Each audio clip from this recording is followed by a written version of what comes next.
As the demand for the implementation of the United Nations Environment Programme report recommendations continues to grow, church leaders have joined the call for urgent action to address human rights and environmental challenges in the Niger Delta.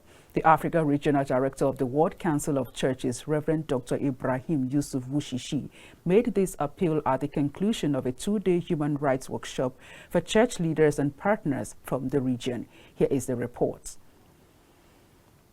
The call for the implementation of the UNEP Report recommendations was facilitated by representatives from the World Council of Churches, Geneva Office, the Christian Association of Nigeria, the Christian Council of Nigeria, and civil society organizations. This workshop is aimed to equip participants with advocacy skills on the UN human rights system and strengthen their engagement in environmental justice efforts. Key discussions centered on the severe environmental and human rights challenges faced by communities in Ogoniland and the Niger Delta, particularly in the wake of renewed calls for oil exploration in the region. We urge the federal government to implement the recommendations of the United Nations Universal Periodic Review, UPR, of Nigeria in 2024 and from earlier reviews. We call on oil and gas companies operating in Niger Delta to adhere to global best practices by complying with existing laws such as the Petroleum Industrial Act. The church leaders expressed deep concerns over environmental degradation caused by the oil exploration, pollution of water sources, destruction of livelihoods, and the slow implementation of the UNEP report recommendations.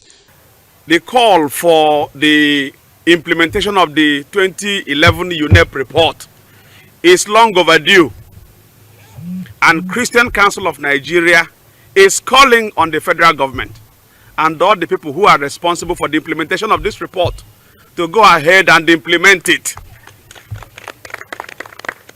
So we are very excited that the World Council of Churches has not left us behind in this particular fight. But it's been very hard to hear of the suffering of the Ogoni people and the people of the Niger Delta. And we're here to stand in solidarity with the people of the Niger Delta. We are here to pledge that we will continue to walk with the people and do whatever we can to support their cries for justice, their cries for remediation. They also criticized international oil companies for failing to adequately compensate communities affected by oil spills and gas flaring, while accusing regulatory agencies of lacking the technical and financial capacity to enforce compliance with environmental laws. How long are we going to allow the Ogoni people to cry? For how long are we going to allow the injustice that is being perpetrated in this region of our nation? For how long are we going to allow the women who are victims of these degradations, women who every day find it difficult to feed their children? For how long are we going to allow the young people over there in Ogoni land to go without meaningful resources? Let us all rise to reduce the level of gender-based violence that is being experienced in that region. The World Council of Churches is embarked on what we call pastoral and ecumenical accompaniment. And what we are doing these 2 days has been nothing but that, as a fellowship of churches that is numbering about 345 member churches from 120 different countries, having a total followership of over 600 million. The WCC felt there is need to move close to their members to accompany them. My role in WCC is working on peace building in Africa and join all the people from Niger Delta to be united in their movement and in their struggle.